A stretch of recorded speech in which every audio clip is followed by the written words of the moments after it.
मैनपुरी के ग्राम नगला बाल में श्रीमद् भागवत एवं ज्ञान यज्ञ का आयोजन किया गया। इस कार्यक्रम को सभी ग्रामवासियों ने मिलजुल कर कार्यक्रम को कराया। यह कार्यक्रम 7 जून 2021 से दिन सोमवार से प्रारंभ होकर 13 जून 2021 दिन रविवार को समापन किया जाएगा। इस कार्यक्रम के कथावाचक पंडित राम भोले और उनका साथ दे रहे राम सिंह ढोलक मास्टर, MS सेंगर कीबोर्ड वादक, बड़ी शर्मा मंजीरा वादक ने सभी का मनोरंजन किया। इस कथा में कई पावन लीलाओं को सुनाई गई, जैसे माखन चोरी लीला, रास लीला का वर्णन, जिसे सुनकर भक्तों ने खूब आनंद लिया तथा करवाने का कारण भी जब पता लगाया तो जानकारी देते हुए रमेश चंद्र गुप्ता वरिष्ठ पत्रकार ने पूरी बात बताते हुए बताया कि मैनपुरी वीरों की धरती है और यहाँ पर धर्म के नाम पर कथा भागवत होती ही रहती है। यह गांव में ब्राह्मण ज्यादा रहते हैं। गांव में 400 वर्ष पुराना ब्रह्मदेव स्थान है, जहां पर पूरे गांव के लोगों ने बड़ी श्रद्धा से शनिवार के दिन शनि की मूर्ति स्थापना की है। इसी उपलक्ष्य में यहाँ पर 7 दिवसीय श्रीमद् भागवत एवं ज्ञान यज्ञ का आयोजन किया गया। उन्होंने आगे यह भी बताया कि जो बड़े बड़े कथावाचक जैसे छोटे मुरारी बापू, देवकी नंदन ठाकुर, मनोज अवस्थी, अशोक कौशिक जी महाराज आदि कई विद्वान कथा को सुनाते हैं, बिल्कुल वैसे ही यहाँ पर कथा सुनाई जा रही है। यहाँ पर कथावाचक पंडित राम भोले ने कथा ऐसी सुनाई कि नौजवानों को जागरूक भी किया कि अपने घर की महिलाओं को और अपने माँ बाप का सम्मान करो, जिससे आप आगे बढ़ोगे। वहीं कथावाचक राम भोले ने यह भी जानकारी देते हुए बताया कि कोरोना महामारी में भक्तगण कम आए हैं, सरकार की गाइडलाइन का पालन करना भी जरूरी है, इसलिए जितना हो सकता है उतना नौजवानों को तथा ग्रामीणों को, माताओं बहनों को जागरूक करने का काम किया है।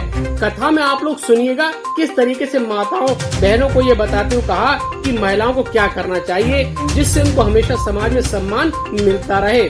वहीं दूसरी ओर नव निर्वाचित ग्राम प्रधान ममता देवी ने सभी को कथा में सहयोग देने का निवेदन किया।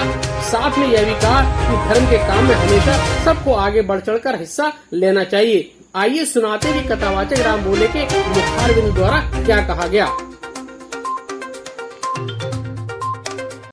नगला बाग में चल रही है मैनपुरी डिस्ट्रिक्ट में। कोरोना की वजह से ज़्यादा लोगों को नहीं बुला सकते, गाइडलाइंस का पालन करना भी ज़रूरी था, इसलिए बहुत कम लोगों को, बहुत कम भक्तों को यहाँ बुलाया गया है और बहुत कम भक्त आ भी पा रहे हैं। कोरोना के कारण जो समस्याएं खड़ी होती हैं और यहाँ भगवान की चर्चा आज 6ठा दिन है, चल रही है नगला बाग में। जीव के सत्कर्मों को करने की प्रेरणा श्रीमद् भागवत से मिलती है, जो माताएं बहनें भैया लोग सभी इस भागवत से ग्रहण कर रहे हैं।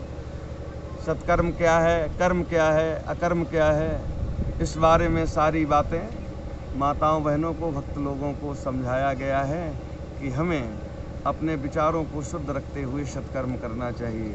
हम पंडित राम भोले तिवारी जी फर्रुखाबाद पंडाबाग से आए हुए हैं और इस कथा को सुना रहे हैं। धन्यवाद। और भी आपके साथ कौन कौन आया है? हमारे साथ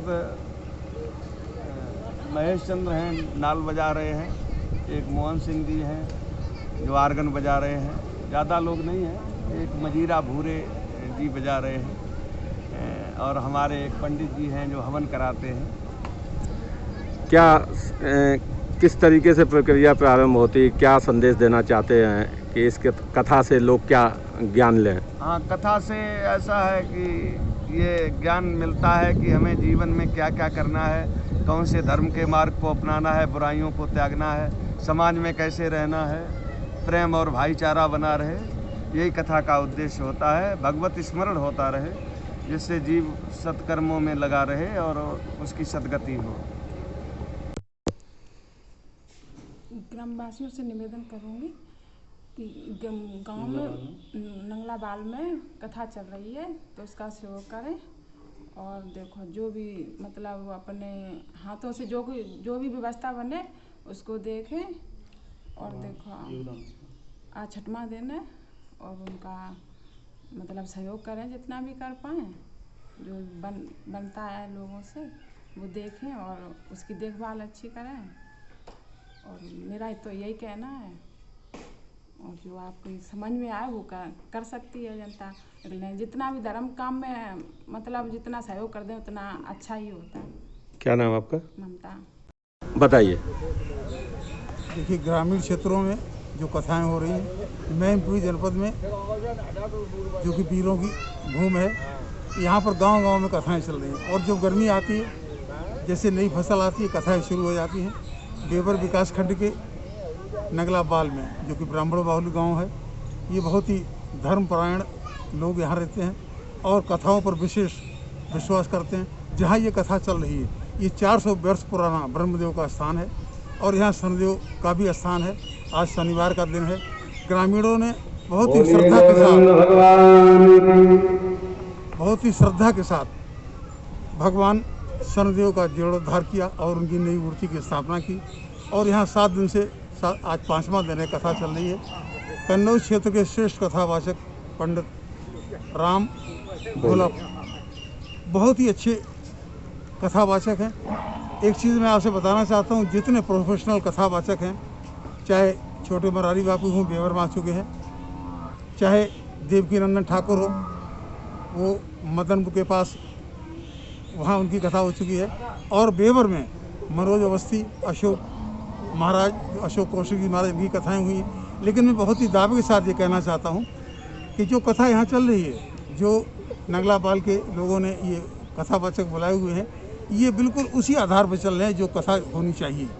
प्रवचन भी करते हैं, लोगों को शिक्षा भी देते हैं। और जहाँ तक ये कहा गया है कि आप कथा में ऐसी बातें कहें जिससे नौजवान, भटकता हुआ नौजवान रास्ते पे आए, माँ बाप का सम्मान करे, भाई बहनों को प्यार करे और ऐसे कर्म करे जिससे कि उस गांव का नाम रोशन हो।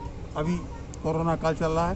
कोरोना काल पे भी जो व्यासपीठ पे बैठे हुए महाराज जी हैं, इन्होंने बहुत ही अच्छा प्रवचन किया कि कोरोना अभी गया नहीं है, कोरोना हमारे आपके पास अभी है, तीसरी लहर आने वाली है। ये हमारा आपका दायित्व है कि 2 गज की दूरी, मास्क लगाना बहुत ज़रूरी, हाथ सैनिटाइज़र करें, हाथ को साफ करें और दूरी बनाए रखें, बच्चों का ख्याल करें। तीसरी लहर आ रही, इसके लिए आप तैयार रहें। ये सारी बातें हैं और मैं यहाँ के लोगों को बहुत ही साधुवाद देता हूँ कि उन्होंने ऐसी कथा का आयोजन किया। धन्यवाद। क्या नाम है आपका? रमेश गुप्ता। पर नारी गुसेना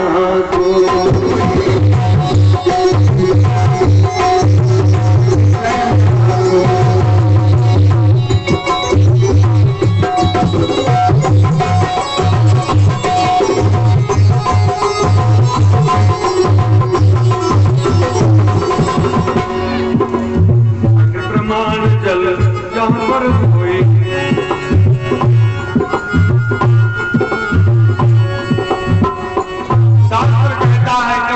ऊपर जल हो, प्रवेश नहीं करना चाहिए। मर्यादा पुरुषोत्तम राम जी ने सीता जी के कारण नाव मांगी थी। हम तो पार हो जाएंगे, सीता जी को कैसे जल में प्रवेश करा दें? मर्यादा का उल्लंघन हो जाएगा। जो नारी शास्त्र की आज्ञा का उल्लंघन करती है, बार बार जल में प्रवेश करती रहती है, दूसरे जन्म में बांझ हो जाती है।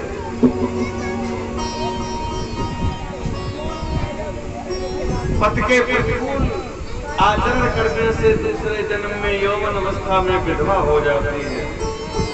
पति प्रतिकूल जन्म जहाँ जाई, विधवा होए पाई करनाई। पति के विपरीत आचरण करने से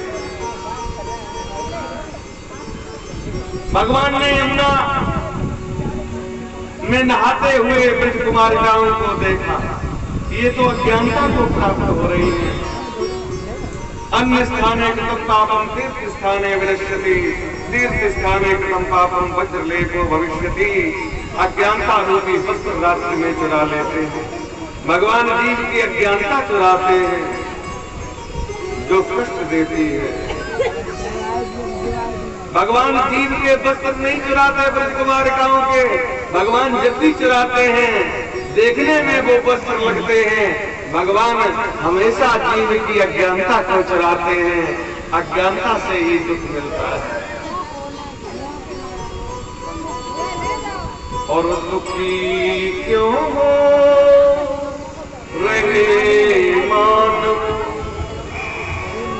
बुरा कह रात काली को।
ब्रज कुमारिकाओं ने देखा हमारे वस्त्र नहीं है जमुना के किनारे, तब भगवान श्याम सुंदर मुरली मनोहर ने कदम के वृक्ष से कहा, ब्रज कुमारिकाओं तुम्हारे वस्त्र मेरे पास हैं, अगर तुम वस्त्र चाहती हो तो जल के बाहर आ जाओ। अत्र गत्वा बाला स्वयं स्वयं बासाम प्रतिगृहीताम, अपने अपने वस्त्र ले जाओ। हे मधुसूदन, हे मुरली मनोहर, हे ब्रजचंद्र, इस अवस्था में हम जल के बाहर नहीं आ सकते। भगवान ने कहा, तुम हमें पति के रूप में वर्ण करना चाहती हो और मेरी आज्ञा का पालन नहीं करती, जब तक जल के बाहर नहीं आओगी तब तक तुम्हें हम वस्त्र नहीं देंगे। ब्रज कुमारिकाएं बहुत दुखी हैं, जल में कांप रही हैं, पुरोहिन के पत्तों को, कमल के बड़े बड़े पत्तों को जैसे तैसे लपेटकर जल के बाहर निकली। भगवान ने उन्हें ज्ञान रूपी वस्त्र दिए और अज्ञानता रूपी वस्त्र उनके चुरा लिए और सभी को उपदेश देते हुए, जब शरद पूर्णिमा की रात्रि आएगी हम महारास लीला करेंगे।